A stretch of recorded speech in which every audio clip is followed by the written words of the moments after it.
Bonjour, je suis Alexandre, gérant de l'École des navigations françaises de Paris. Je vais vous expliquer, dans les grandes lignes, le comportement adopté en mer. Une question nous est souvent posée lors des formations, et fait d'ailleurs l'objet d'une question d'examen. Le permis bateau peut-il être retiré? La réponse à cette question est oui. Au même titre qu'en voiture, le permis bateau peut être retiré de manière temporaire ou définitive en fonction de l'infraction constatée. La cause principale de retrait de permis étant l'excès de vitesse dans des zones à accès réglementé, notamment dans ce que l'on appelle la bande des 300 mètres, qui est une zone en fait dans laquelle la vitesse est limitée à 5 nœuds, soit à peu près 10 km/h. Une infraction constatée aussi assez souvent, hélas, c'est le défaut des matériels de sécurité embarqués à bord des navires. C'est-à-dire qu'il y a un minimum de matériel à posséder en navigation.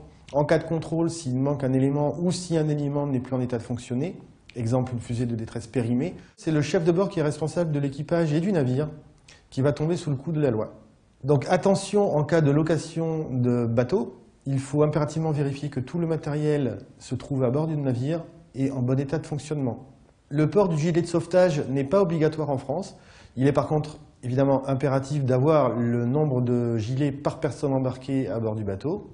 Il faut faire attention car la personne qui pilote le bateau doit être titulaire du permis. Donc il est inutile de faire piloter le bateau à un ami ou à un membre de sa famille. S'il n'est pas titulaire du permis, il est en infraction. Voilà, vous en savez un petit peu plus sur le comportement adopté en mer, dans les grandes lignes bien entendu. Si vous voulez en savoir un petit peu plus, reportez-vous à la vidéo relative à la formation pratique du permis bateau.